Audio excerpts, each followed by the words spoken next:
Ashama harka fuunee akkam jirtu hordoftoota keenya walbummaan News Network irraa oduu yeroo kanaaf qabnu isinitti himna dursa hangafoota oduu.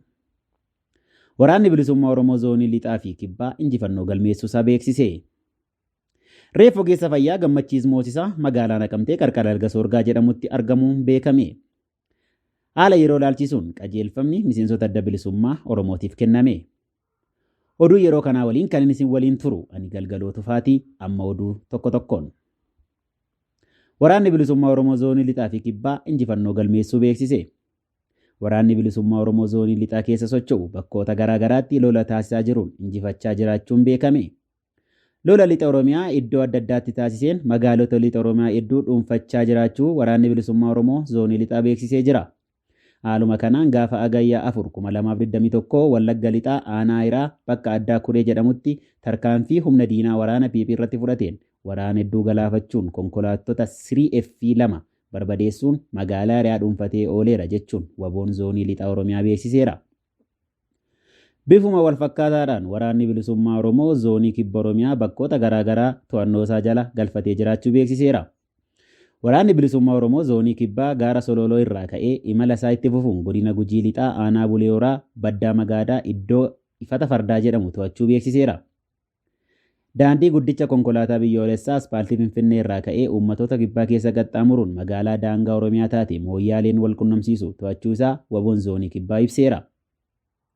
Sosochii waraanni bilisummaa Oromoo kutaalee Oromiyaa garaa garaatti taasisaa jiru hundaa waliin dhaabbachuun yeroo kamuu caalaa yeroo murteessaan amma jedhameera. Reeffa ogeessa fayyaa Gammachiis Moosisaa magaalaa Naqamtee qarqara Dalga Soorgaa jedhamutti argamuun beekame.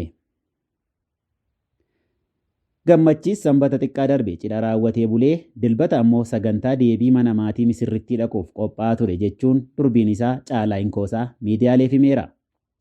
Sababni du'a dargaggoo kanaa maal akka ta'e hangammaatti kan hin beekamne yoo ta'u, reeffi isaa hospitaala Phaawulositti qorannoof ergamuusaa maatiin himaniiru.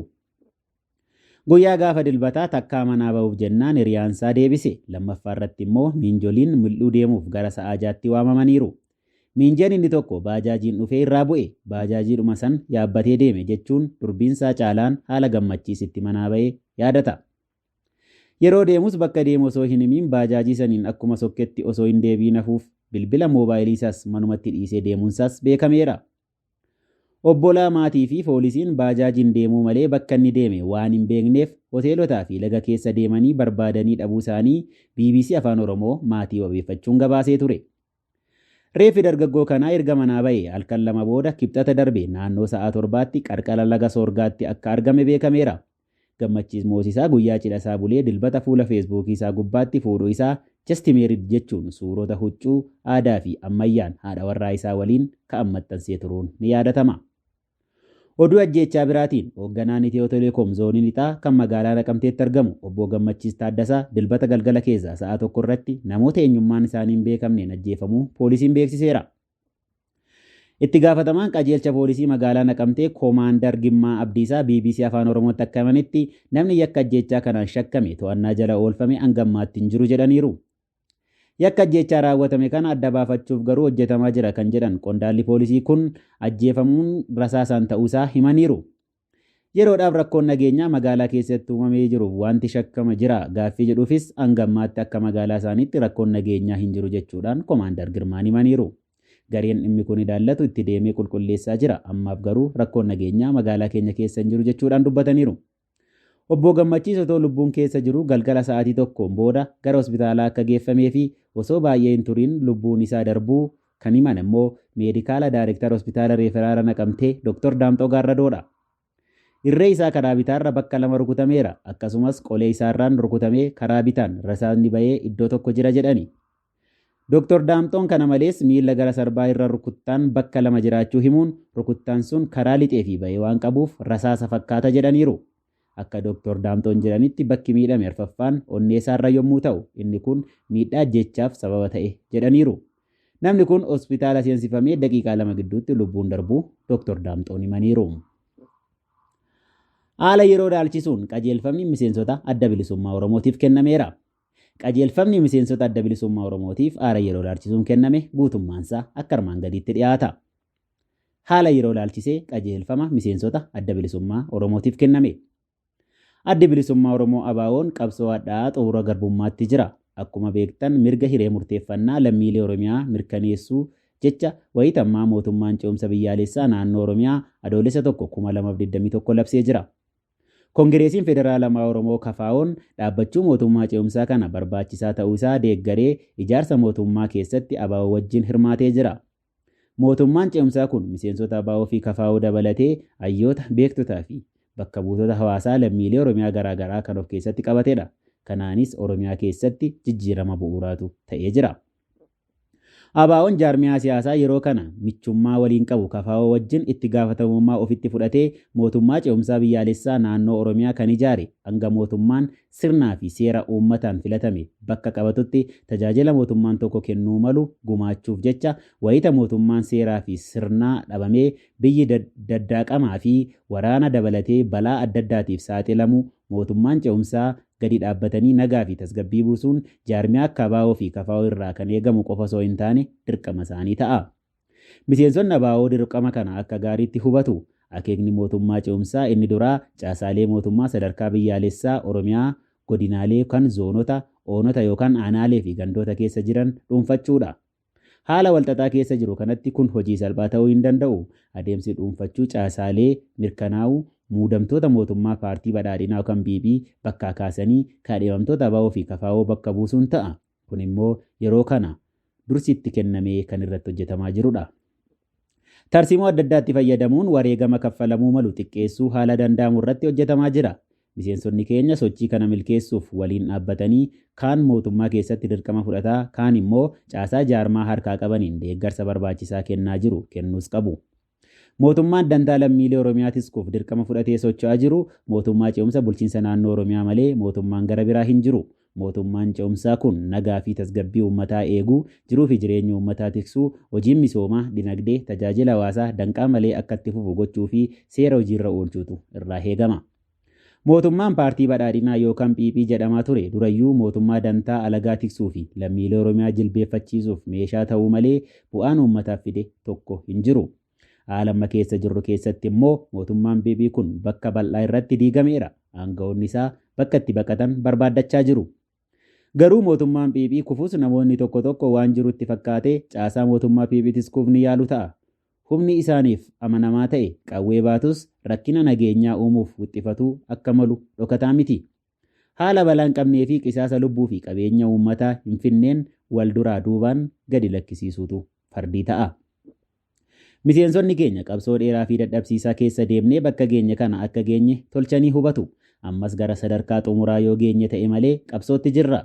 Miseensonni ABO yeroo ce'umsaa kana dantaa lammiilee Oromiyaa tiksu kan danda'u mootummaa ce'umsa bulchiinsa naannoo Oromiyaa jaarmiyaa keenyaa fi michuu isaatiin dhaabbate kana qofa akka ta'e amanu. Haala kana keessatti miseensonni keenya martuu amala, safuu, duudhaalee fi gochaaleen agarsiisuu qabnu dirqama biyya hoogganuuf ofitti fudhanne wajjin kan wal simatu ta'uu qaba. Miseensonni ABO dhimma mootummaa ce'umsaa bulchiinsa naannoo Oromiyaa kana finiinsuuf akka qabsaa'aatti osoo hin taane akka mootummaa gaggeessutti haasa'uu fi amala paartii biyya bulchuu tokko qabaachuuf of jijjiiraa deemuu qabna. Haalli keessa jirru miseensonni adda bilisummaa Oromoo kan mirgaa fi haqa uummata keenyaa qaama biraarraa gaafannu miti. Kan ofii keenyaa yaadnee murteessinee deebii itti kennuu qabnudha. Qaamni mootummaa ce'umsa bulchiinsa naannoo Oromiyaa gaggeessu kun gaaffilee siyaasaa, dinagdee, hawaasummaa fi aadaa uummata keenyaa miseensonni keenya wareegama hedduu itti kaffalanii deebii itti dhaban mirkaneessuuf dirqama kan ofitti fudhatedha. Mootummaan nuyi ofiin jechaa deebiin ormarraa eeguun hin jiru. Mootummaan PP diigame kun qabeenya namaa fi dinagdee harkatti hafetti fayyadamtee tarkaanfii abdii kutannaa tokko tokko fudhachuu ni malti. Gaaga'ama tokko tokko gochuu dandeessi ta'a. Miseensonni keenya muuxannoo qabanirraa kana to'achuuf dandeettiitti qabu. Sanarra tarree akka mootummaatti nageenyaa fi dantaa lammiilee Oromiyaa tiksuun harka keenya seenee jira. Uummata dhaggeeffachuun rakkoolee jiran xiinxaluunii fi yaada fala ta'an soquun gahee keenya. Akkuma mirgi dhaloota Oromoo kabajamu wareegama meeqa kaffallee qabsaa'aa turre mirgoota dhuunfaa fi waloo sablammoota Oromiyaa keessa jiraatanii tiksuu fi kabachiisuun falmataa haqaa ta'uu keenya addunyaatti agarsiisuu jalqabuu qabna. Jaallan hidhamtoota siyaasaa hiikuu fi hiisisuu irratti adda duratti argamuun gahee keenya. Namni kamuu seeraan alaa akka hin hidhamne mirkaneessuu qabna. Uummata maalummaa mootummaa ce'umsaa hubachuun guutuu deeggarsa isaanii argachuun dirqama miseensota keenyaa ta'a. Humni qabsoo bilisummaa Oromootiif qabsaa'aa ta'e tokko osoo hin hafiin humna Oromiyaa fi mootummaa ce'umsa bulchiinsa naannoo Oromiyaa tiksu ta'a. Qabeenya mootummaa Oromiyaa keessa jiru to'atamee dantaan lammiilee Oromiyaatiif ooluu isaa mirkaneessuuf hojjetuu qabna. Mootummaan ce'umsaa haala lammiilee Oromiyaa hiree isaanii murteeffachuu danda'an mijeessuuf dirqama qabu akka bahu jajjabeessuun galii qabsoo keenyaa dhugoomsuun dirqama ta'a. Hariiroon jaarmiyaalee biyya kanaa fi idil-addunyaa kamuu wajjin qabnu nagaa, waldeeggarsaa fi seeratti kan hundaa'e ta'uu beeknee socho'uu qabna. Walumaa galatti miseensonni adda bilisummaa Oromoo miira qabsaa'aa keessaa baanee amala mootummaa biyya bulchuu tokko qabaachuu akka qabnuu fi itti gaafatamummaan nurraa eegamu akka ba'annu cimsinee haa hojjennu. Maayii irratti humnoonni Oromiyaa hidhatanii jiran hundi mootummaa ce'umsa bulchiinsa naannoo Oromiyaa keessatti gahee olaanaa qabu. Caasaa fi akkaataa itti nageenya Oromiyaa fi daangaa Oromiyaatiif kamu sirnaa fi tartiiba qabatee ifa ta'a. Addatti qabsaa'onni bilisummaa qoonni isaanii ifaa fi cululuqaa ta'a. Humnoonni poolisii Oromiyaa akkasuma seera eegsisuu fi nageenya hawaasaatiif qooda beekamaa fi seerawaa qabu. Kanneen yakka uummata irratti hojjetan ragaan itti mirkanaa'ee seeraan gaafatamu. Miseensonni ABO qajeelfama kanaa fi kanneen qajeelfama kanatti hirkatan hunda akkasumas kanneen bal'inaa fi fuuldurattis gabbifamaa deeman hubachuuf qopheessinee hojiitti hiikuuf adda durummaan argamuutu nurraa eegama. Injifannoon uummata bal'aaf. Adda bilisummaa Oromoo Finfinnee Adoolessa 2021. Egaan kabajamtoota hordoftoota keenyaa oduu yeroo ammaaf qabnu isan gammaa ture. Qophiilee keenyaa hafan waliin turtii gaarii isiniin jenna.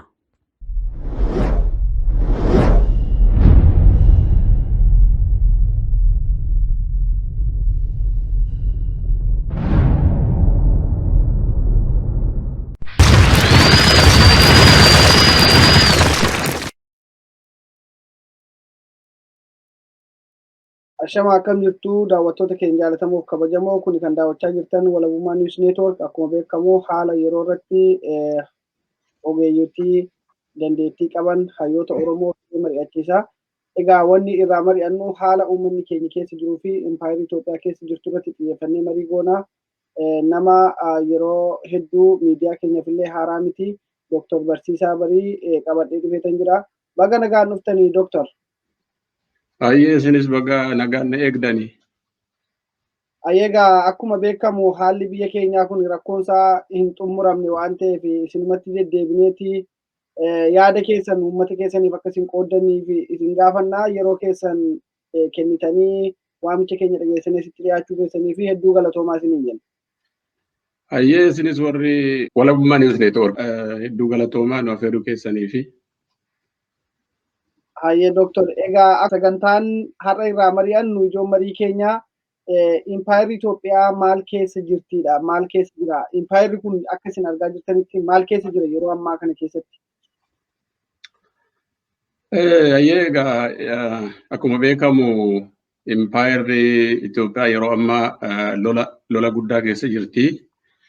Lola dhuman baasne keessa seenanii lola sana keessa jiru.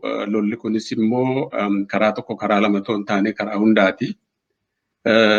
Warri biyya bulchina jedhanii qawwee qabatanii deemanii waraana bilisummaa Oromoo wajjin dhaabbataatti wal lolaa jiru.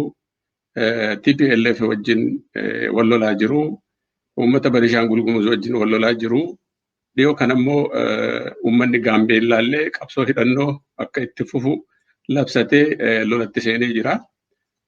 Itti dabalee karaa adda addaa waldhabbiin gidduu uummata adda addaa babal'inaan jira. Walumaa galatti biyyittiin to'annoo ala taatee yerootti jirtudha amma kan argaa jirru. Kan biraa lola hidhannoo aangoo siyaasaa duwwaa otoo hin taane lolli babal'ifannoo lafaa fi daangaa bal'ifachuu, daangaa bulchiinsaa bal'ifachuu bal'inaan ta'aa jira. Kunis fakkeenyaaf Amaaraa fi Tigree gidduutti lafa Walqaayit Tagadee jedhamu irratti wanti wal lolaa dhiigni guddaan dhangala'aa jirutti jira. Beenishaangulii fi Amaaraa gidduu akkasuma lafa babal'ifannoo irratti lola guddaa jira. Somaalee fi Affaar gidduu akkasuma babal'inaan jira. Haalli rakkina guddaatu jira waan naannoo irratti wal lolanii. Itti dabalee walumaa galatti to'annoon mootummaa jedhanii warri biyya bulchina jedhanii to'annoo ala ta'ee jira biyyi. Mootummaan hin jiru jechuun ni danda'ama. itti dabalee qaamni hidhatee biyya bulcha jedhu kuni haala du'aaf jireenyaa keessa jira ofuma isaayyuu gara qabee gara gadhiisuu wallaalee rakkina guddaa keessa yerootti jirudha jechaadha. Kanaaf walumaa galatti lolli guddaatu jira, rakkina guddaatu jira. Naannoon kana haala kanarraatii kan ka'e naannoon adda addaa bulchiinsa mataa isaanii ijaarratanii uummata isaanii baraaruuf haalatti socho'aa jirantu jira. Fakkeenyaaf naannoo Oromiyaa fudhannee Oromoon naannoo isaatti mootummaa ce'umsaa yeroo dhaabbatee uummata isaa tasgabbeessuu fi nagaa eeguuf irratti hojjechaa jira. Uummanni Tigraayis waraana tiinis haa ta'uu karaa hundaa uummata isaa tiksaa jira. Waraanni bilisummaa Oromoos naannoo Oromoo nageenya eeguuf waan danda'e hundaa gochaati jira. Kanaaf biyyittiin akka kanaa keessa jirti yeroo ammaatti. Baay'ee galatoomaa Dooktorri akkuma sunuu irraa tuttuqxan egaa kuni amma fakkeenyaaf Itoophiyaan impaayeraa yeroo jedhan kuni mallattoo impaayeraati moo maalinni wanni lafa babal'ifachuu jedhamu kuni fakkeenyaaf naannoon Tigraay lafa koon deebisaa jedhee jechaa lolaa jira. Daanganii naannoo Amaaraa fi Tigraay jidduutti kan sararamee beekamee lafa kaa'amee jira. Lafti isaan irratti wal qabaa jiran kun eewutu lafti isaanii hamma eessaatti deeme jettanii hamma eessaatti kennameef naannoo Tigraayiif lafti kun lafa hundumayyuu kan keenya jechaa waan jiraniif jechuudha. Kanarratti maal jettu isin? Lolli babal'ifannoo kun ammamitti kan jalqabe erga gaafa Itoophiyaan akka impaayeraatti ijaaramtee kaasee lafa babal'ifannoo fi lafa qabachuun aadaadhuma naannoo sanaati. Inni aangootti dhufee humna qabu lafa isaa bal'ifatee biyya bulchuu barbaada. Inni tokko immoo yeroo tokko kufu immoo inni tokko immoo ka'ee ammas akkasuma barbaada jechaadha. Kuni akka fakkeenyaatti gaafa dargii dura otoo dargiin hin kufiin dura lafti naannoo akka guddaatti itti dhimma wanni jedhaniif naannoon Xagalee fi Walqaayit jedhamu kuni naannoo Amaaraa jala ture. Kunis maalidhaa haalli mootummaan duraa itti lafa sana kaa'edha akka killilii godhee lafa kaa'edha. Sana booda humni Tigree gaafa aangoo argatu lafa sana deebisee durayyoo kan keenyadha jedhanii deebisanii kan isaanii jala oolchanii. Amma immoo humni TPLF kufnaan immoo humni Amaaraa aangootti dhufee jiru immoo lafa sana deeffadha jedha. Waanuma akkasii kanatu jira jechaadha. Kuni naannoo sana duwwaa ta'uu hin taane naannoo Benishaangulittis akkasuma lafa Benishaangul irraa fudhachuu akka barbaadantu jira. Naannoo Oromootti akkasii, naannoo Somaaliitti akkasidha. Kanaaf aadaan biyya impaayeraa kanumadha. Lafa isaanii otoo hin taane lafa namaa waan ta'eef irratti wanni jedhu. Lafti abbaa qabaa duras humnaan irraa fudhatamee lafa sana isuma abbaa qabu sana anatu irratti bulcha anatu itti ajaja kan jedhu irrattidha wal haala akkasiitiin jeequmsa yeroo uumee dhiiga dhangalaasaa jira. Maleessa lafa babal'ifannoon kuni hamma hanarra jalqabee otoo hin taane kan durirraa jirudha. Aangoorra inni jiru lafa bal'ifachuu bakka bulchiinsaa isaa bal'ifachuudha. Lakkoofsa uummata isaa bal'ifachuudha akka kanaatti dhimma itti bahama. Kanaaf rakkina biyya humnaan ijaaramteef impaayeraati kuni. Kan Itoophiyaa keessaa immoo kanumadha wanti itti mul'achaa jiru. Duris ture ammas ittuma jira gara fuulduraattis yoo haalli kun hin jijjiiramne yoo sirni impaayera Itoophiyaa hin jijjiiramne ammas itti fufaa jechaadha lafarrattii fi lafa babal'ifannoo irratti wal ajjeesuun. Baay'ee galatoomaa Dooktor. Akkuma isin kaastanii waa'ee Walqaayit Xagadee kanaa durii bara dargii keessaa warra naannoo Amaaraa jala ture jettanii mee wanti kun waa'ee Walqaayit kun baay'ee gadi fageenyaan rakkoo hamaa kaasaa jira. Bara Haile Sillaasee maal jala turani? Bara kam keessa kan isaan naannoo Tigraay jalatti hoogganamaa turani? Yaadattu Dooktor? Barri duriinsa akka seenaan jedhutti lafti naannoon Walqaayit Xagadee kuni kan naannoo Tigree keessa ture jedhama. Garuu Tigreen yeroo lola bilisummaa itti fufanii mootummaa cinqan sana kun egaa bara Haile Sillaasee irratti jalqabeettidha. Yeroo rakkisaa wanni godhan sana Haile Sillaaseen mootummaa Tigree sana laaffisuuf naannoo isaanii hiyyoomsuuf jedheeti lafa sana fuudhee gara Amaaraatti dabalee kan jedhamutu jira.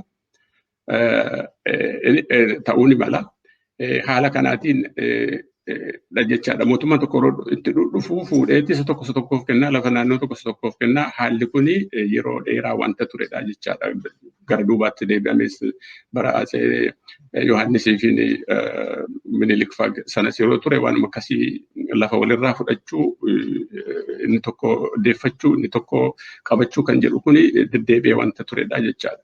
Kanaaf akka kanaati ta'ee amma gaafa warri TPLF aangootti dhufan sana immoo seenaa sana ni hordofatanii lafti sun kan keenya ture dargii Haile Sillaaseetu nurraa fuudhee isaa Amaaraaf galchee kanaaf deeffachuu qabnaa jedhanii humna isaaniitiin deeffatanii amma immoo haalli jiru immoo kan mootummaan Amaaraa amma jiru immoo lafa sana Tigreen nurraa fudhatee deeffannaa jedhama. Garuu haqqi isaa hedduun lafti amma irratti wal lolaa jiran suni haqa isaa yoo ilaalle hedduun isaa naannoo Oromooti. Raayyaa yoo fudhanne fakkeenyaaf naannoon sun naannoo Oromooti.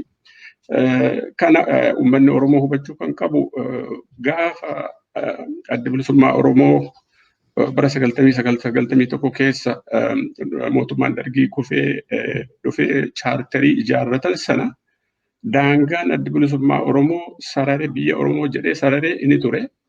Daangaan suni gaafa adda bilisummaa Oromoo aangoorraa bakka mootummaa cimsaa keessaatti humnaan baasame sanarraa kaaseeti maappiin sun jijjiirame.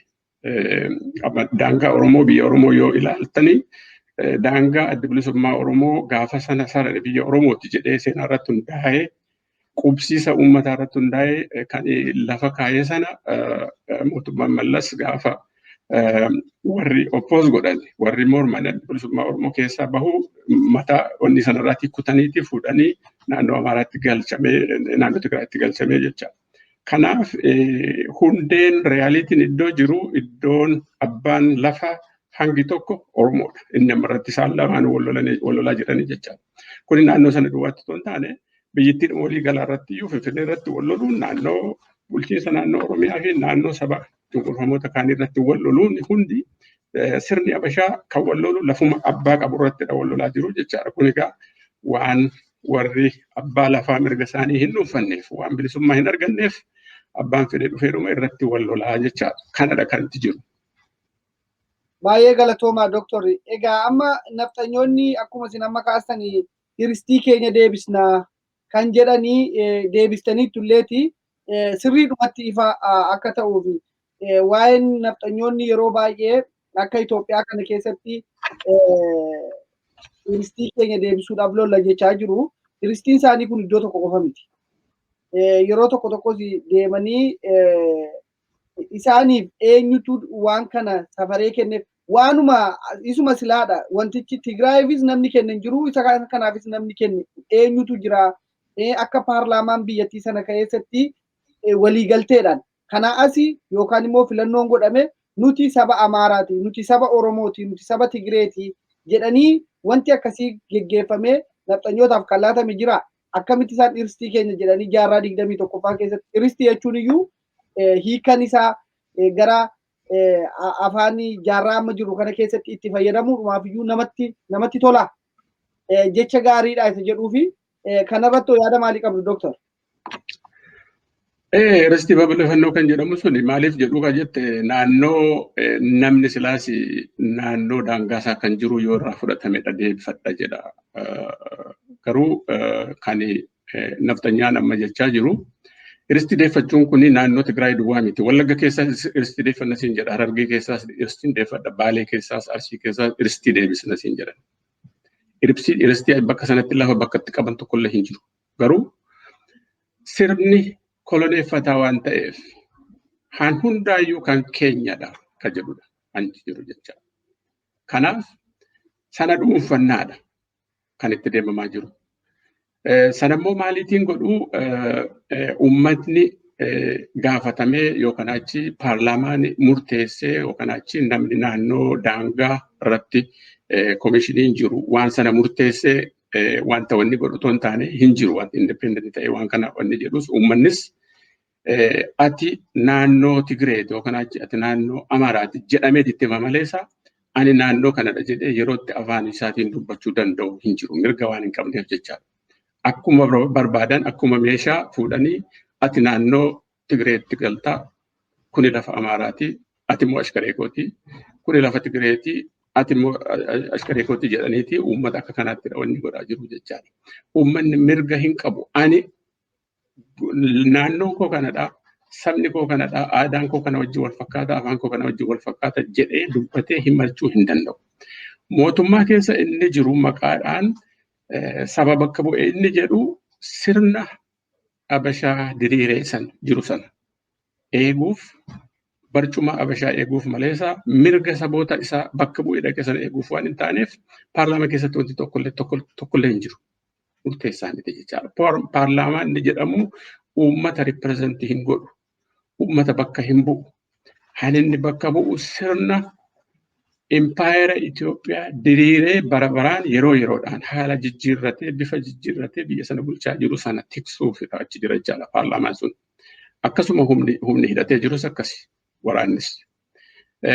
Humni poolisiis akkasi, humni tikaas akkasi. Hundiyyuu sirna sana tiksuuf warra barcumarra jiru sana eeguufidha jechaadha. Haala kanaatiifidha. Amma piraaktikaalii waan ta'aa jiru yoo dhaqamee ilaalame yeroo ammaa lolli Tigraayii fi Amaara gidduutti ta'aa jiru waan Tigraay Difeensi Foorsiin amma tokko jabaatee dhufee fi uummata naannoo kanarraa fuudhaniiti geessanii lolii jedhanii maaliif akka loluun beeku uummanni kun. Lolii jechaan barcuma kiyya naatiksi naannoo kiyya naatiksiidha maleessa diina xalaatiitti dhufe yookaan achi immoo biyya sanatu lola konveeshinaal ta'e kana biyya alaa wajjin wal lolee otoo hin taane sirna kana nu tiksu qabda sirni kun jiguu hin qabu barcumni kun irraati ka'uu hin qabnu kanaaf kottaatiin nu du'aa ati sirna keenya nu tiksa kan jedhu sanadha kan jiru kanan beeku uummanni sabni Oromoo fi kan naannoo biraa haala kana waan ta'e hin hubanneef calliseedhuma waan itti himame dhaqeeti bakka hin taane bakka isan ilaalletti dhumaa jira jechuudha. Baay'ee galatoomadha dooktorii. Egaa akkuma isinuu kaastanii lolli amma naannoo Tigraay fi naannoo Amaaraa jidduuttidha kan gaggeeffamaa jiru kan jettanii isinis kaastaniirtu gaaffii koo keessas hin jira. Lolli naannoo Tigraay fi naannoo Amaaraa jidduutti gaggeeffamu kana keessatti akkuma isinuu kaastan sabaaf sablammoonni dhaqanii akka isaanii namni dhaqee du'u ineela Itoophiyaa zamtaalloo ineela Itoophiyaa mootaalloo jedhanii tiividhaanii artiistota gurguddoo kanaan dura qabsoo Oromoo keessatti bakka guddaa qaban fa'aa fuudhanii ittiin nagadachaa jiru. Fakkeenyaaf isin bara dargii keessas akka gaariitti yaadattu yaada. Bara dargii yeroo inni kufuudhaa ka'u qayi shibbirii damaacha'uun naafa saalleen jedhee uummata fuulduratti qaruuraa dhiiga qabu guutuu cabsaa ture. Naannoo Tigraay fi naannoo Amaaraa jidduutti uummanni dhaqee lolu kun yoodhuma uummanni daangaa kabachiifnadha moo Tigraayitu Itoophiyaa miti moo Amaaratu Itoophiyaa miti isaanoo Itoophiyaa tokkodha jechaa jiru. Tokkummaan Itoophiyaa kan Tigraay hin hammattu moo yookaan immoo Amaara hammattu maalidha wanni kana lamaan jidduutti dhumu sabaaf sablammii kana lamaan jidduutti maaltu isaan laallata? Maalidha wanni isaan kaayyoon isaan irratti dhaqanii du'aa jiraniif kanarratti yaada maalii qabdu? Ijoollee hedduu umurii isaanii waggaa 18 gadi Oromiyaa keessaa guuranii akkasumatti naannoo Affaar naannoo adda addaa keessaa guuranii geessaa jiru. Namoonni kun dhaqanii harka yeroo isaan kennatan argaa jirra sagalee isaaniis gaafiif deebii isaaniif godhamu nuti dhukaasa hin beeknu ji'a 3 qofa dhukaa barannee kan jedhantu jira. Inni kun dargii yeroo sanatti beeraawii itti dirnaa jedhee barattoota mana barumsaatti guuree gara dirree qabsootti geessaa ture. Yeroo sana haa ta'u Eertiraatu biyya weeraraa jira. Eertiraatu cituudhaaf deema. Karaa tokkittii malee hin qabnu bahara kanaaf kan jedhamu yeroo sana haalli guddaan ittiin uummata itti amansiisaa turan sana ta'uu danda'a. Amma garuu Tigraay fi Amaara jidduutti sababiin isaan uummanni ittiin amansiisanii Tigraay rukuchuun nurra jira. Naannoo Tigraay keessa shiftaatu jira jedhanii haasa'an kana. Tokkoffaa yeroo gara nuti seeratti haa dhiyaannu gaafa jechaa ture Geetaachoo Araddaa callisaa turanii seeratti OPDO TPLF qofa miti OPDOnis hundi keenya yoo ni yaannaa jedhan kan didee lola kana banee akka argaa jirrutti warra amma aangoorra jiru kana Dr. Abiy fa'i. Isaanoo TPLF kun ajajaa turee jedhan ajajoonni isaanii seeratti waliin ni yaannaa jedhan maaliif didanii lola kanatti seenan? Lolli kun immoo sabaaf sablammoota hunda laallataa isa jedhu irratti xiyyeeffadhaatii yaada keessan nuu kennaa Dr. Hayyee lolli amma ta'aa jiru suni lola hiika hin qabnedha. Lola sababallee hin qabnedha jechaadha. Lola karaa siyaasaa waldhabbii paartii gidduu jiru karaa siyaasaa furuu danda'an dadhabaniiti gara lolaatti dhaqame jalqabuma isaarraati jechaadha. Lolli Itoophiyaa badaa jirti. Itoophiyaa fayyisuufidha wanti jedhamu hin jiru. Itoophiyaa irratti akkuma dura dubbadde wanti dhufe diinni alarraa dhufe hin jiru. Wanti jiru rakkinni jiru waliigaltee paartolii gidduu kan siyaasaatiin taa'anii haasa'anii furatuu danda'an sana dadhabaniiti fiiganii lolatti seenan. Fiiganii yeroo lolatti seenan immoo humni ittisee difeensi foorsiin biyyaa akka hamaa rukutame yeroo kana wanti gochuu danda'an deebi'anii uummata gowwaa kanatti deebi'anii uummata karaa kibbaa Oromoo uummata kibba jiru kanatti deebi'aniiti propagaandaa hin taane kaasanii Itoophiyaan badaa jirti, Itoophiyaa baraaruu qabnaa maaliidha jedhaniiti ijoollee homaa hin beeknee fi ijoollee wallaalaa andareej ta'anii fuudhaniiti geessanii ibiddatti naqu jechaadha. Kuni maalidha? Biyyatu weerarama osoo hin taane sirnatu kufaa jira. Sirna keenyatu kufaa jira. Aangoorraa kuffisamuuf deemaa jirra. Haala lamatti deemamaa jiru kun aangoorraa nu buusa. Aangoo keenya dhabnaa ka jedhu. Sana protect godhuuf akkuma dura dubbatte. Maleesaa wanti biyya irratti dhufe tokkollee hin jiru. Kun immoo yeroo hunda akkasuma, yeroo dargiis akkasuma. Yeroo dargiis haala paartii adda addaa gidduu jiru. Ufiin haala warra riphee lola mirga isaanii falmatan waan akka adda bilisummaa Oromoo fa'aa akka TPLF akka Shaabiyaa sana haala jiru sana yoo hiree murteeffannaas ta'e yoo kanaachi secessionis yoo ta'e yoo kanaachi wanta walitti dhufanii biyya ijaarrachuus yoo ta'e waliin taa'ee silaa mootummaan biyya bulchuu sabni maal barbaada maajoriitiin maal barbaada harki guddaan maalidha fedhiinsa akka jedhu sana irratti uummata haasofsiisee biyya sana ijaaraa ture jechaadha. Garuu sana hanqachuudhaan gara lolaatti deebi'anii lollitti immoo yeroo jabaatee dhufe cinqiin dhufu immoo uummata wallaalaatti kanatti deebi'aniiti fuudhanii achi naqu jechaadha. Tokkoon isaaniiyyuu successful hin taane. Milishaan bara darbii qabalee tokko tokkorraatiin yaadadha ijoollee xiqqoo dharoo sana qabalee naannoo tokko tokkorraatiin nama digdama fuudhanii biyya hamma kana keessaatii walitti qabanii in millions qabanii fuudhanii erganii. Wanti dhorke tokkollee hin jiru. Shaabiyaanis wanni jechuun hin oolle aangoo isaanii wanni biyya isaanii dhuunfachuun oolle warri mormitoonni akka OLF fi wannis dhufanii mootummaa dargii kuffisuun hin oolle. Kanaaf ufumaa kan tuudhama'u waan hin taanettidha lubbuu namaa bakka bu'aa hin qabne qisaasaa jiru jechaadha. Kun immoo this repeatedly happened. Mootummaa darban kana keessatti yeroo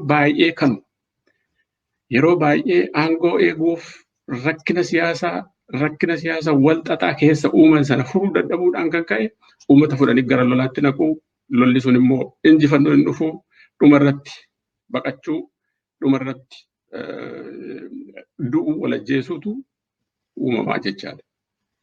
Kanaaf haalli kun sirraa'e malee rakkinni biyya sana keessaa furmaata argachuu hin danda'u. Lolli dhuma hin baasne uummanni mootummaan saba isaa wajjin wal lollaan uummata isaa wajjin wal lollaan yeroo itti bakka itti dhaabbatu hin qabu. Kana mootummaa darbee ofirraatti barachuu hin dandeenye warri Itoophiyaa keessatti biyya bulchu. Barachuus immoo hin danda'ani. Maaliif sirnichi akkatti ijaarame sanatti akkas. Sirni akkatti ijaarame sun olaantummaa saba tokko yookaan saba lamaatu biyya sana keessatti qabatee jira jechaadha. Hundi muufannoo qaba. Itoophiyaa keessa yoo xiqqaate gara naashinaaliitii gara 84tu jira. Kana keessaati warri haga ammaa aangoo irratti diraamaa taphatan lama duwwaadha. Amaaraaf Tigireedha. Clearly. Uummanni kan gara aangootti dhufe hin beeku. aangoo kabeebsee warra kaaniif aangoo tiksuu keessatti qooda fudhate malee. Kanaaf biyyi sun biyya sabaa fi sablammii hedduu of keessatti qabdu waan taateef mootummaan reprezentaatiif ta'uutu itti jira. Walitti dhufee biyya Itoophiyaa hundaaf taate yoo barbaachisaa ta'e ijaarrachuutu itti jiraachaa. Yoo hin barbaadu ta'e immoo hiree murteeffatee sabni waan ofiisa barbaade murteeffatee jiraachuu itti jira maleessa akka kanaatti bara baraatiin uummanni dhumuu, bara baraatiin qabeenyaan qisaasamuu, bara baraatiin kadhachuu keessatti bahuun hin danda'amu jechaadha. Keessattuu kan ammaa sadarkaa seenaa biyya Itoophiyaa keessatti argamee hin beekne keessa seenamee jira wanti amma jiru kun jechaadha. Amma uummanni addunyaallee lafarraa jibbee mootummaa amma jiru kana lafarraa jibbee hundi against ta'ee jiru kanatti jechaadha. Maaliif wanti godhamaa jirutu extremely shocking. Waan akkasii kanatu ta'aa jira jechaadha. Kuni nama hin baasu. Adda Bilisummaa Oromoo erga gaafa dhufee karaa nagaa mootummaa kana wajjin haasofnee furmaata goona jedhee waan amma dhufuuf deema kana hundaa itti himaatu ture. Lakki nagaadhaan haa furannu, lakki lola keessa hin galchamu. Uummanni kun waggaa hedduu dhumee jira, hin barbaachisu ka jedhu bakka kanatti yaadamee ture garuu hin taane. Abaawotti ni dhumna. Mee amma isin qabeenyi qisaasamuu isin jettan kana gubbaadhaa fi haala Oromiyaa keessaa yeroo bakka Oromiyaa naannoo adda addaarraa horiin kumaatamaan lakkaa'aman fe'amanii gara kaabaa deemaa jiran, gara Gondor deemaa jiru. Uummanni keenya akkuma beektanii hongeen gama tokkoon uummata rukutee beelatu deemaa jira. Isa kanaaf akka Oromiyaatitti akka uummanni Oromoo lafarraa buqaa turetti rakkoo amma isarra jiru kanaan dabalatee qabeenyi kun irraa saamamaa jira. Isa kanaaf ijji addunyaa maaliif namoonni ala jiranis waan kana gubbaarratti namni waa jechaa hin jiru. Uummanni saamamaa jira. Qarshii baasaa fidaa gargaaraa jedhamaa jira. Dirqiidhaan jechuudha. Inni kun maalirraa madda? Hin lolle jedhanii eeggiitti seenanii uummata kana hoo maali gochuuf dararu jettanii yaaddu? Maali dararaan uummata kana? Uummanni kun maal balleessa? Qabeenya fidaadhaa, ijoollee fidaadhaa jedhamaa jira. Isa kana eenyutti iyyachuu danda'a uummanni sun? Uummanni egaa eenyutti iyyata kan iyyachuu danda'u sabuma ofuma walitti iyyachuutti jira. Ofuma jabaatee mirga isaa falmachuu qaba malee isaa waan itti iyyatee abbaan fuudhee soluushinii namaa kennuus hin jiru. Biyyi alaas wanti godhuutu hin jiru jechaadha. Uummanni Oromoo keessattuu rakkina guddaatu irra gahe. Waggaa 30 darbe keessattuu waggaa 3 darbe kana keessatti akka uummata Oromoo kan balaan irra gahee hin jiru. Karaa du'aa jechaa haa ta'u, karaa hidhamuu haa ta'u, karaa saamamuu haa ta'u, biyyichi bal'aa waan ta'eef, biyyichi qabeenya waan qabuuf, uummanni baay'ee waan ta'eef irraa hafee haga ammaa jira malee otoo biyya xixiqqaa akka Tigraayii ta'e lafarraa duguugamee lafti qullaa hafa ture jechuun hin danda'amu. Garuu wanti kun hundi akkuma dura jedhe tokko mirgi sabaa akka hin eegamne, mirgi Oromoo akka hin eegamne, sirni sun akka hin jijjiiramne wanta barbaadamuuf aangoorra turuuf bakka aangoo qabatan sana itti wanni godhachuuf qabeenyaa saamu humnaan fidi jedhu yoo fedhiidhaan kennes yoo kennuu baates irraa fudhatama jechaadha. Lola kana keessatti qabeenyaan guddaan badee jira. Lola Oromiyaa fi Tigraay keessatti godhame keessatti qabeenyaan guddaadha. Lolli kostiidha, very costly. Bakka tokko wanni dhaqanii waa tokko dhukaasanii bakka tokko wanni boombii tokko darbachuun fi in thousands kan lakkaa'amutu wanni jedha jechaadha. Kana hunda gad dhangalaasaniiti qabeenyaaf qisaasanii balleessanii gara uummata hiyyeessaatti deebi'aniiti kan inni qabu hoolaa fi re'ee fi sangaa isaa irraa guuranii uummata ilmaan hiyyeessaa beelessaniiti ammas dhaqanii lola sana itti fufaa jiru jechaadha. Really a crime. Kana eenyutti iyyatu? Kan dhibbaatti iyyatan namni soluushinii namaa kennu hin jiru. Jabaatanii falmatanii mirga ofii kabachiifachuudha. Keessattuu yeroo ammaa kana naannoon Oromiyaa mootummaa ce'umsaa naannoo sana ijaarratee jira. Waan inni gochuun irratti fookasii qabu waan akkasiiti. Qabeenya ofii tikfachuu, nagaa ofii tikfachuu, haala nama ilaalle keessatti qooda fudhachuu dhiisuu, ofiin dammaquu, ija banachuu, maaliifan lola, maaliifan qabeenyaa kiyya saamamaa jira, maaliifan du'aa jira. Maaliif ilmaan kiyya jalaatti qabamtee lolatti argamaa jirti kan jedhu sana taa'eetiin taluutti jira uummanni Oromoos uummanni cunqurfamuun saba. Inni kaan parpazii mataa isaa qaba waan loluufii qaba. Daangaa isaaf lola yes yookaan achi aangoo isaaf lola. Oromoo waan loluu tokko illee qabu. Lolli ganda isaa too jiru mana isaatti ibiddi qabatee too boba'aatii jiru dhaqee mana namaarraatii ibidda dhaamsaa jecha. Waan akkasii kun baay'ee itti yaadamuu kan qabudha. Waraanni bilisummaa Oromoo naannoo Oromiyaa difeenni gochuuf waan danda'u gochaati jira. Isa bira lolaa jechaadha. Haalli sun otoo jiruuti deemanii dhaqanii milishaa naannoo Amaaraa deeggaruun nama gaddisiisa baay'ee. Baay'ee galatoomadha Dooktor. Akka nu hubadhetti egaa uummanni Oromoo lola kana keessatti hirmaachuu akka hin qabne guutummaan guututti qabeenya isaas ilmaan isaas dhaqee bakka sanatti wareegama hin taane kafaluun qabu. Hiyyummaatu irra jira, waraanatu irra jira, beelatu irra jira. Kana akkamittiin akka jalaa bahu malachuu qabaadha. Akka isinirraa hubachaa jirutti. Mee gara isin akkuma beekamu miseensa adda bilisummaa Oromooti. Miseensa adda bilisummaa Oromoo keessas immoo nama dirqama qabudha. Waa'ee haalli abaawoon keessa jiru maal fakkaata? Uummanni keenya baay'ee shakkii qaba waan ta'eef kanarratti maal jettu Dooktor? Abaawoon waan keessa jiru akkuma dur itti ture qabsoo bilisummaa Oromoo itti fufeetti jira. Akkuma namni hundi beeku biyya keessatti hoogganotaa fi miseensonni adda bilisummaa Oromoo hedduminaan hidhamanii jiru. Kaan immoo ari'amanii jiru. Kaan immoo ajjeefamanii jiru. Garuu caasaan adda bilisummaa Oromoo bal'aadha. Leerii adda addaa qaba. Haala ittiin hojjetu istiraateejii mul'ataas dhokataas wanta qabuu fi haala adda addaatiin qabsoon bilisummaa Oromoo uummata Oromoo keessa jira ammallee jecha. Kanaaf haala sanaatti itti jira. Yes, uummatni kan nama dogoggorsuu danda'u qabsoo uummatni warri hoogganu hundi hidhaa jiru dhaabichi maalitti jira kan jedhamu sun yes gaaffii ta'uutu ni danda'a. Garuu kan hojjetu hooggana duwwaa miti caasaatu hojjeta. Caasaan adda bilisummaa Oromoo ni jira biyya keessa durarraas kaasee waggoota dheeraaf hundee diriirfatee uummata keessa kan jirutu jira. Uummanni Oromoo immoo waan kana sappoorti godhee karaa adda addaa haalatti hojjechaa jirutu jira jechaadha. Kanaaf bifa hundaatiin, bifa siyaasaatiinis haa ta'u, bifa dippiloomaasiitiinis, bifa karaa biraas jabaatee itti hojjechaa jira jechaadha. Yeroo yeroodhaan dhuunfachaa jira. Keessattuu yeroo ammaa kana mootummaan Prosperity Party caasaan isaa wanta hin jirreef waan diigamee jiruu fi Oromoon takeover godheeti jira naannoo Oromiyaa. Jechuun hin danda'ama. Kun immoo lafarratti wanta mul'atudha. Keessattuu koreen mootummaa ce'umsaa naannoo Oromiyaa hamma gandaatti ijaaramee jira.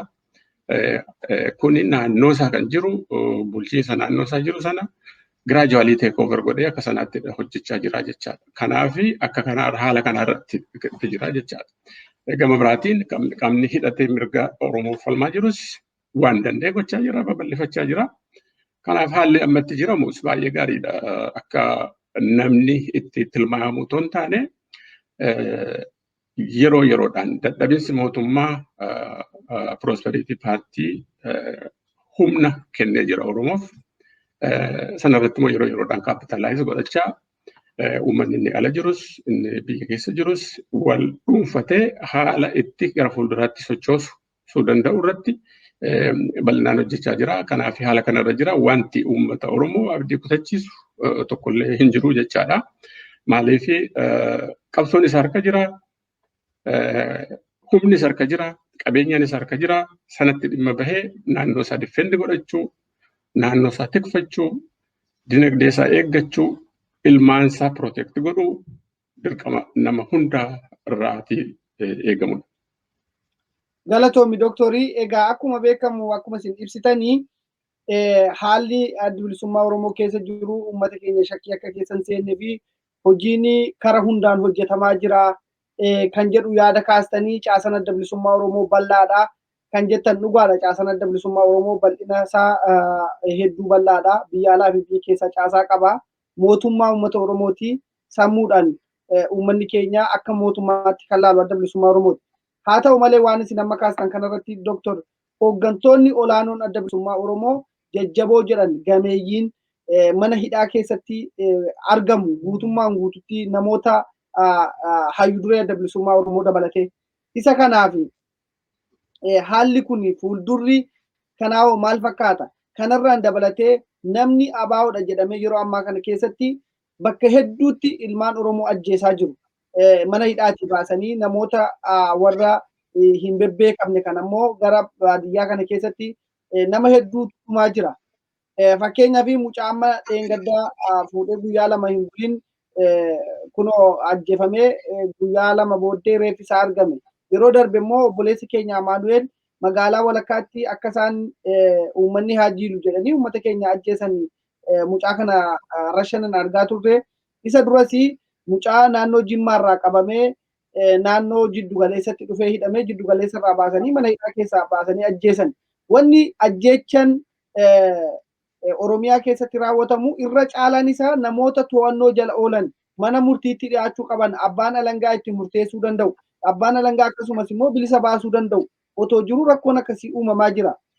Gama kanaan maalidha wanti jiru jettanii yaaddu isin? Maal isinitti fakkaata wanti kun yeroo akkasitti ilaaltan Dooktar? Ajjechaan ilmaan Oromoo lakkaa'amuus hin danda'u, lakkaa'amee dhumuus hin danda'u.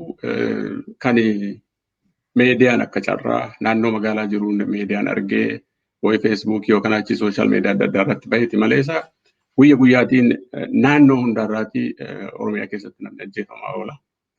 Beenishaangul keessatti ajjeefamaa oola, naannoo Somaalee naannoo eessa keessatti namni ajjeefamaa oola jechaadha. Keessattuu kan irratti taargeet godhan dargaggoo humna qaban yookaan achi waraananii lolanii bilisa baasuu danda'u warra jedhaman yookaan achi namoota qabeenyaa qaban gargaaruu danda'u saba isaanii warra jedhaman yookaan achi beekumsa qabu jedhamanii uummata dammaqsuu danda'u jedhanii kan shakkan kana keessaa fuudhaniiti godhu ajjeesu.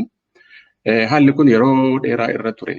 Sanaafidha kan balaan Oromoo irra gahee tilmaamamuu hin danda'u. Uummatichi baay'ee waan ta'eef irraa hafee kan hin jedhe dura jechaa kooti. Kun itti fufeeti jira. Kanaaf uummata kana irra caalaa hidhuurra ajjeesuudha. Maaliif hidhanii piroosesii mana murtii fi maalii kana deemuus ni mana hidhaa jiruyyuu dhuman baasu. Sanaaf kan akka kanatti ajjeesu jechaadha. Kan mana hidhaarraa baasanii ajjeesan immoo sirni koortii yookaan achi manni murtii tokkoffaa manni murtii ofii kan mootummaati. Itti dabalee immoo garuu akkuma carraa ta'e yoo ragaan itti dhabamellee warri siyaasaa hidhaman kuni ragaan itti dhabamee yoo akka hiikaman godhamanillee inni hiikamanii jechaadha. Instead maal godhu bakka biraatti jijjiiraniiti achi fuudhanii ajjeesu jechaadha. Akka maqaan isaanii hin banne jechaadha. Koortiin murteesse maaliif mootummaan gadhiisisuu didee kan akka hin jedhamnee fi haalli akkasiifaatti itti dhimma itti baha jechaadha. Saboota adda addaatu dhimma itti bahama jechaadha. Kanaaf manni murtii jiraates jiraachuu baates murteessuu baates jijjiirama inni fidu hin jiru. Jalqabumarraayyuu kan hidhamanii wanjala hojjetanii yookaan achi wanni tokko otoo hin taane ilaalcha siyaasaa fidha hidhamanii hedduun isaanii waan kana immoo ajjeechaadhaan avoid godhu jechaadha. Kanaaf akka kanattidha wanti deemaati jiru.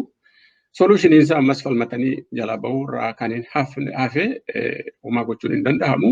Uummanni addunyaa waan akkasii kana sirnaan hin beeka. Yeroo yeroodhaan mirga dhala namaa fi warri falman odeeffannoo baay'ee argatu ni qabu ni beeku hundani wanni jedhu garuu uummanni alaa biyya seenee maangorraatii mootummaa siif hin buusu ofii yoo jabaatte malee kanaaf haala kanarraa akka kanaattidha itti wanni jedhamuutti jira. Gorsina ni qabu warruma biyya bulchina jedhan kunillee waan kana isaan hin baasuuf maa rakkachaa jiru. Maaliif akka waan kana badiirratti badi kiraayimii dabaluun kuni bu'aa tokkollee hin qabu. Dhumni isaa badiidhumadha. Kanaaf isaanillee dhaabbatanii waan godhaa jiran lallatan gaarii. Galatoomi Dooktor mee gaaffii gabaabsatiin deebisaadha. Hayyuu duree adda bilisummaa Oromoo hidhuun isaanii karaa seeraatiin otoo eeyyama qabanii paarlaamaa biyyattii keessatti dorgomuudhaaf waraqaa eeyyama fudhatanii otoo jiranii maaliif hayyuu duree kana hiinee qabsoo Oromoo hin balleessinaadha moo icciitiin adda bilisummaa Oromoo maalidha? Hoogganni hidhamus hojiin hojjetamaa jira. Kan akka waanuma duriitii wal faana deemaa jira. Sanaa gadi wanni jiru hin jiru. Hooggantoota hedduutti hidhamee jira.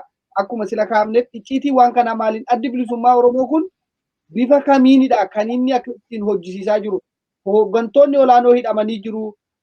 Miseensonni jajjaboo ta'an hidhamanii jiru. Hayyuu duree dabalatee akka hin dubbanne godhamee jira. Yaanni hayyuu duree fi yaanni dhaabichaa yaanni hooggantoota sanaa ammayyuu bakkee kana keessa deemee hojjetaa jira. Oromiyaa baadiyyaa fi magaalaa keessa. Icciitii waan kanaa maali Dooktor? Jalqaba hidhaa hoogganoota adda bilisummaa Oromoo fi kan hayyuu duree yoo ilaalle maalirratti hundaa'ameetii seera maaliitiin kan jedhamu na gaafatte natti fakkaata. Biyya Itoophiyaa keessa seerri hin jiru. Konstitushiniin erga cabee tureera. Kanadha iyyuu rakkina guddaa kan fide adda bilisummaa Oromoo konstitushinaal kiraayisiisiin biyya kanarra jira. Seeraan hojjetamaatiin hin jiru. Akka barbaade abbaan aangoo waan barbaade hojjechaa jira kan jedhu yeroo dheeraarraatii himaa ture. Kanaaf seerri hin jiru jechaadha. Seera kamiinidha inni jedhamu sun hin hojjetu. Lammaffaa hooggantoonni hidhamanii jiru garuu hojichi akkamitti deemaa jira inni jedhamu asirratti wanti adda bilisummaa Oromoo fi uummata Oromoo kaan irraa adda taasisu kaayyoon adda bilisummaa Oromoo fi mul'anni adda bilisummaa Oromoo hundaa keessa waan jiraachuu isaati argisiisa. Hundi waan itti amanee hojii kooti na baasa mirga koo bilisummaa koo fida jedhee wanta itti yaaduu fi irratti hojjetuuf kan sana tiksee jiru dhaabicha tiksee kan jiru uummata Oromooti. Kanaaf hoogganni sun jiraatillee jiraachuu baatillee hoogganni biraa saba keessaatiin bahaa jechaadha. Yoo kanaa achi uummatumtiyyuu akka hoogganaatti haalatti hojjetutu jira. Maaliif kaayyoon suni kan dhaabichaa duwwaatu kan uummatichaa waan ta'eef waan isa keessa jiruuf. Uummanni dhalatte ijoolleen dhalatte xiqqoo har'aa kana fudhattee yoo ilaalte waa'ee adda bilisummaa Oromoo kaayyoo sana sii himti.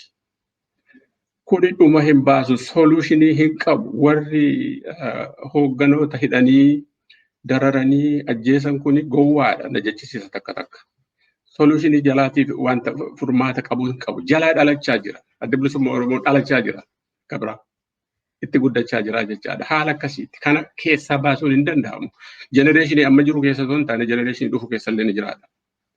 Kanaafidha ispiriitiidha akka ispiriitiitti ilaalama kaayyoon adda bilisummaa Oromoo kan jedhamuuf jechaadha. Sanatu gaggeessaa jira qabsoo sana. Galatooma Dooktor baay'ee ulfaadha. Yaada gaarii bilchaataa nu ibsitanii. Egaa mee biyyattii sana keessatti Itoophiyaa keessatti lolli sabaaf sablammii akka malee babal'achaa akka jiru hunduma keenyatu waliin argaa jirra. Isa kanaaf uummanni Oromoo bifa kamiin waan kana jalaa bahuu danda'a. Shirri waggaa 27 uummata keenya irratti hidhamaa ture. Amma immoo shira waggaa 3 guutuu Oromoo hundumaan qaama hundumaan saba hundumaan akka inni wal lolu godhamaa ture. Uummanni keenya garuu maqaa adda bilisummaa Oromoo fi akkasumatti jabina uummata keenyatiin keessa bahee jira. Amma isa ammatti deemaa jiru akkamittiin keessaa bahaa kan jedhu irratti yaada keessan nuu kennaati. Gaaffii itti aanutti dabarraa yeroo qabnu gabaabsatti nuu deebisa. Okay, yeah. Kani amma akkamitti keessa bahuu qabannee amma haala amma jiru kana kan jedhamu adda bilisummaa Oromoo fi Oromoo National Congressiin waan lafa kaayatee jira. Haalli kun ni dhufa rakkinni kun ni dhufa jedhee tilmaamurraa kan ka'e mootummaa ce'umsaa naannoo Oromiyaa ijaarrachuutu nu baasa. Haalli amma jiru kun dhufu kun badii guddaatu deema biyyi sun wanti haalli diddiigamtee jira mootummaan hin jiru. Kanaaf mootummaan difeendi godhu waan hin jirreef sabni naannoo isaa ofii isaa difeendi haa godhatu haa tikfatu ufaa eeguu ka jedhuutiin mootummaa ce'umsaa naannoo Oromiyaa sana tolfate jecha. Ammas kan baasu uummata Oromiyaa keessa jiran waan sana jabeeffatee of tiksuudha. Eenyurraallee eeguun hin jiru. Hin danda'u. Maaliif mootummaan ofiisaa yoo rakkina guddaa keessa jira kaan isa saba kaan naannoo kaan haala jiru nageenya jiru waan dinagdee haala jiru kana tiksuu yookaan achi biyya bulchaa turuuti wanti kana yaaduu danda'ullee yerootti waan kana wanni godhu jiru. Kanaaf naannoo isaatti bulchiinsa isaa jabeeffachuu humna hidhate isaa jabeeffachuu utuu isa baasa. Kan maduwaadha soluushinii nama jiru. Uummatni akka jalaa ba'uu kan danda'u. Galatooma Dooktor, isinis kaastanii jirtu. Egaa haala amma isin kaastanitti uummanni keenya waa'ee mootummaa ce'umsaa naannoo Oromiyaa kan jedhu irratti KFO fi ABO'n waan lafa kaa'ee qaba. San irratti yoo hojjetedha kan jedhu kaastanii jirtu. Gaaffiidhuma kiyya isa dhumaadhas. Hariiroon KFO fi ABO fi KFO'n mootummaa ce'umsaa lafarratti ijaarame kana akkamitti lafarratti hiikamaa? Akkamittiin uummanni kun ijaaramuu danda'a? Haala biyya keessa jiru keessatti yeroo ammaa kana keessatti mootummaadhaaf malee namni wal ga'uu hin danda'u. Mootummaadhaaf hiriira bahuu ni danda'ama. Mootummaadhaaf gumaacha kennuu ni danda'ama. Mootummaa kana simachuudhaaf bakka adda addaatti hiriirri ni bahama yookaan walga'iinis ni godhama. Garuu haala uummanni keenya keessa jiru keessatti biyya sana keessatti waa'ee mootummaa sana mormuu fi yaada isaa ibsachuudhaaf bakka tokkotti illee KFO's ta'ee ABO's ta'ee walitti qabamuu hin danda'u. Hooggantoonni KFO's irra caalaan isaanii mana hidhaa jiru. Isa kanaafiyyuu akkamitti lafarratti hiikamuu danda'a? Kan jedhu irratti yaada keessanii nu qoodaatii asuma irratti xumurra har'aaf. Hayyee akkamitti hiikamuu danda'a inni jedhu kuni tokko gaaffiinsaa wanni jedhayyuu ta'uu hin danda'a. Maaliif already hiikamaa jira. Already hiikameera lafarratti. Akkatti hiikamee koreen mootummaa ce'umsaa naannoo Oromiyaa ganda gandatti ijaaramee jira. Akkuma duraa siin jedhe sana jechaa kooti. Koreen naannootti ijaarame gandatti ijaarame kun naannoo isaa sana eegu bulchuu sana jalqabeeti jira jechaadha. Rakkinni jiru jechuun hin danda'amu. Yeroo tokko tokko wanni hidhattee kan deemtu haalli PP yeroo itti rakkina uumtu tokko ni jira. Suni qaamuma qabsooti. Sanarraa hafee irra caalaan naannoo Oromiyaa kan dhuunfatamee jiru Oromoodhumaanidha. Kun immoo hiriira bahuudhaan yookaan achi walgahii ofishaal ta'e godhachuudhaan otoo hin taane siistamiitti hojjetutu jira. Mootummaan ce'umsaa suni lafarratti siistamiitti hojjetutu jira. Yeroo dheeraa hojjeteetti amma as gahee labsuu danda'e. Dura labsee hojii jalqabe otoo hin taane hojii lafarratti itti labse haala kanatti jira jechaadha. Kanaafi in practice lafarra kan jiru bulchiinsi bakka hedduutti koree mootummaa ce'umsaa Oromiyaatu bulchaa jira jechaadha. Kanammoo uummata naannoo Oromiyaa keessa jiran Oromoo qofaa otoo hin taane kaanillee hundaa dabalatee jechaadha. Uummanni slowly dhuunfachaatee jira jechaadha koreen kuni. Akka sanaatti lafarraa wanni jedha. Namni akkatti yaadaa jiru mootummaa irraatii yookaan achi warra biyya bulchinu jedhu irraatii heeyyama waan gaafatetti fakkaata. Heeyyama namarraa gaafatu tokkollee hin jiru. Naannoo ofii bulchuu biyya ofii naannoo ofiirra jiraachuuf heeyyama eenyullee hin barbaachisu. Heeyyama sii kennuu kan danda'ullee hin jiru. Kanaaf ofiisaatti murteeffatee ofitti fudhateetidha jalqabee uummanni Oromoo. Uummanni Oromoo keessa jiru hundi sanaaf immoo waan ofitti fudhatee hojjeteef lafarratti wanta jiru koree mootummaa ce'umsaa sanaaf koopereet godhee waliin hojjechaati jira jechaadha. Akka kanattidha kan lafarratti hojjechaa jiru. Kun immoo yeroo yeroodhaan babal'achaa jira. Bakka hedduutti amma naannoon Oromiyaa iddootti dhuunfatamee bilisa ta'etu jira. Bakka sanatti fuulii fankishin kan godhaa jiru mootummaa ce'umsaa naannoo Oromiyaati jechaadha. Bakka waraan rukutee bilisa baasettis similaar haala akkasiitiin hojjetamaa jira jechaadha. Kanaaf lafarratti wanti hojjetamaa jiru mul'atee yookaan achi mootummaatti beeksisee yookaan achi mootummaa kadhatee otoo hin taane ofii isaati naannoo isaa bulchachaa jira. Sanatti immoo yeroo yeroodhaan jajjabaachaati jira. Akkuma seentariidhaan laafaa dhufetti amma wanti fixattee jirti natti fakkaata mootummaan humnatti deemanii siviilii ajjeesaniyyuu baay'ee hin jiru. Kanaaf haala kanaatiin jabaatee hojjetaati jira lafa. Baay'ee galatoomaa Dooktor maqaa walabummaa Niwus Neetwoorkiitiin waamicha keenya dhageessanii dhuftanii yaada keessan uummata Oromootiif qooduu keessanii fi hedduu galatoomaa isiniin jechaa egaa dhaamsi naaf jiru jira waan haasa'e keessatti wanta inni raafadhee jiru jira hojjettan immoo daqiiqaa lama fudhadhaatii dhaamsa keessan uummata Oromootii dhaamati asuma irratti goolabnaarraa fi sagantaa biraatiin walitti deebina yoo rabbe. Ayyee dhaamsa hedduu illee hin qabu waan dhaamsi uummata Oromoo biyya keessa jirus biyya ala jirus dhaamuu qabu. Bilisummaan Oromoo sadarkaa gaariirra gahee akka jirudha. Kuni maalidhaa? Kufaatiin mootummaa akkuma hundi beeku dhiyaatee jira. Kana keessatti uummanni biyya keessas kan jiru, biyya alas kan jiru, instituushinii jiru jalatti hiriiree mirga isaaf falmatee bakkaan gahuutti jira. Instituushinii jiru yeroo jedhu jaarmota bilisummaa Oromoof yookaan achi mirga Oromoof falman jechaadha. Sana irratti fookas godhee bakka tokkotti luuca'ee haala tokkotti as an institution akka dhaabaatti yookaan achi akka dhaaba deeggaruutti haa hojjete bakka tokko gahuutti danda'a. Kana yeroo jedhu kaayyoo dhaaba tokkoo fudhachuu yookaan achi sagantaa siyaasaa adda bilisummaa Oromoo yookaan achi kan KFO yookaan achi kan biraa fudhachuu otoo hin taane gara kamitti deemaa jirra? Naashinaal intarestiin Oromoo kamidha? Maal fakkaata? Gara kamitti nu baasa? Kan jedhu sanarratti wal deeggaree hojjechuutu barbaachisaadha. As keessatti akkuma beekamu yeroo yeroodhaan mirgi Oromoo bakka gahuuf yeroo jedhu Oromoodhuma keessaatii humni waan sana fashalsiisuuf hojjetu yeroo yeroodhaan deddeebi'ee mul'ata. Waan kanarraa of tikfachuutitti jira Oromoon akka bifa aktivistiitiinis haa ta'u, bifa joornaalistiitiinis haa ta'u, bifa adda addaatiin misliid godhuu yookaan achi karaarraa qabsoon fuulleffatee jiru sanarraati dogoggorsanii bakka biraatti galchuu mul'achaa jira. Kun mul'atees jira. Kana maalirraati hubanna? Gaafa Abiy aangootti dhufe aangoo sanarra akka turu akka uummanni dogoggoru kan tolchanii aktivistoota jiran yeroo sana turanidha.